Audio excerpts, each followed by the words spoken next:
Hello friends and welcome back to my channel. Today I'm making a cake and here are my ingredients. I am just starting with a box cake mix, great value. Some vegetable oil, we'll be using 1/4 cup of that, a cup of water. And then for my frosting, I am using a salted caramel butter frosting. So let's go ahead and get started, and we'll be making that in a round 9-inch pan. It's 1.5 inches deep. So get my bowl over here and we'll start opening our box and getting our ingredients in our bowl that we're going to be using to do our mixing, folks. Now, this is going to be part of our Christmas and July DIY challenge I'm hosting on my other channel. And so we're making a cake today. Last week I made cookies.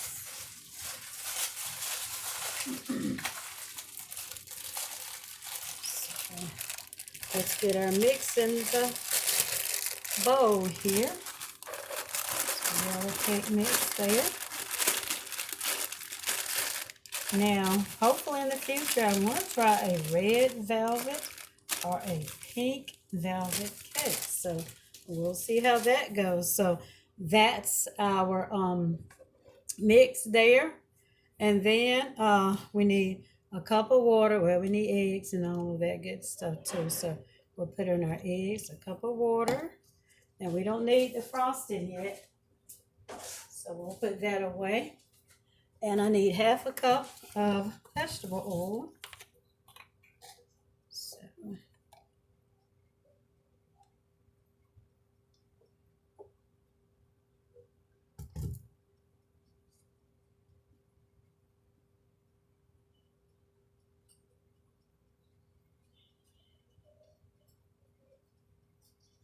So we're going to add our vegetable oil in there. 1/2 cup. Okay, for vegetable oil. And so this is a simple, easy cake mix. It's not like starting from scratch. I've done some pound cakes in the past. And I don't do a lot of baking, but I want to do that. I start doing more of that. So we have our 3 eggs, and I'm going to go ahead and then crack those up and be in another dish. Be sure we don't get any shells in that before we add it to our mix. So if you want to see how this turns out, please continue watching.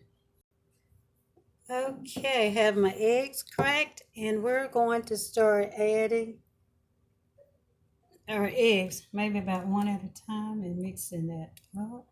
Okay, there's one there. Just mix on a slow mix there. And then we're going to add another one. Mix that in there for a few seconds. Now folks, I'm just using a regular, little inexpensive hand mixer from Walmart. I'd love to have a stand mixer, but I don't. So folks, you just got to just kind of use what you have when you're working and starting your channel.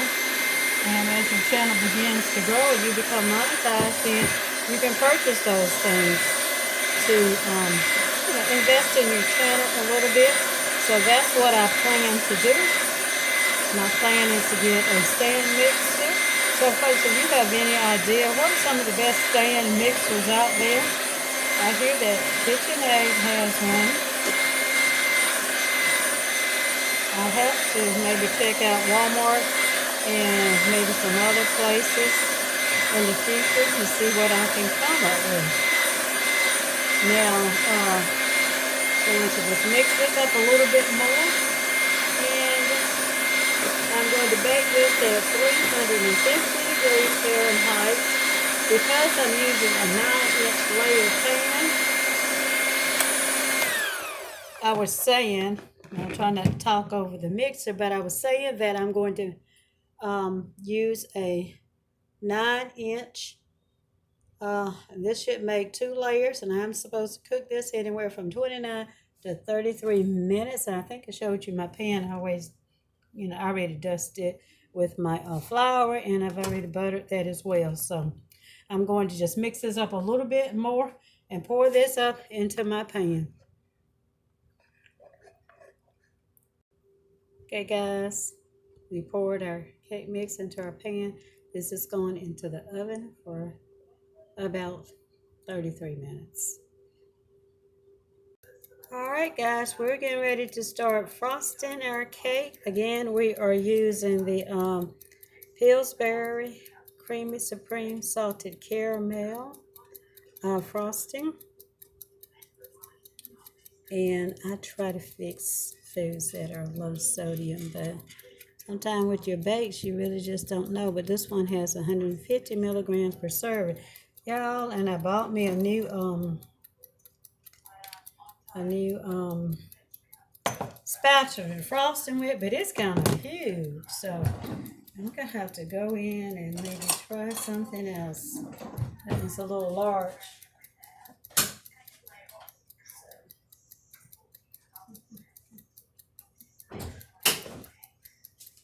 So I do have one I bought from Pop Chef. It's kind of huge, so I'm gonna go with something else though. That's a little huge. I'm just gonna go in with my knife.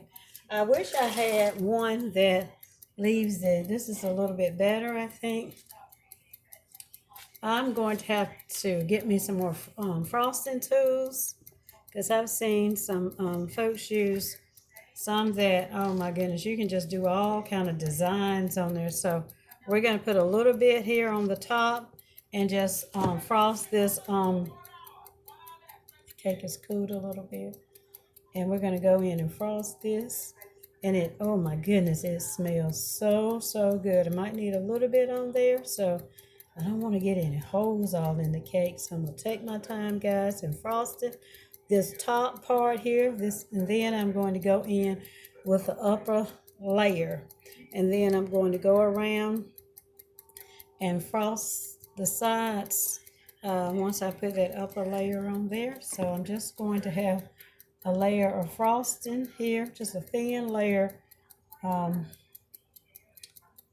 between my 2 layers of my cake. And I was going to top that off with some almonds on top. I don't know, but I get to moving things around in my cabin, and I think I misplaced my almond. Now, sometimes, this doesn't even matter. I don't know why I'm doing this, trying to put a design, but sometimes when I try to frost the top part of my cake, I try to go with some designs, but I'll show you what I'm talking about. I try to create little designs, with my knife.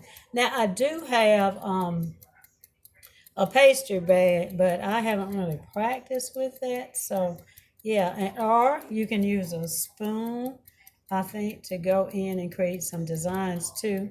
So I would do that maybe like on the top of my cake and try to create something just to give the cake a design. It looks like swirls in the frosting, but I don't need to do that. I just need a layer of frosting right here in the middle. Okay, guys, so we're going to finish that up. And we'll be back and put that top layer on that and then frost it around the side when we're done. Okay, guys, and we are back. Guess what? I found my almonds. Now, I don't want to make the video too long. We got the top layer on here. So we're going to frost this cake up. Top it off with some slithered or sliced almonds. And we'll be right back.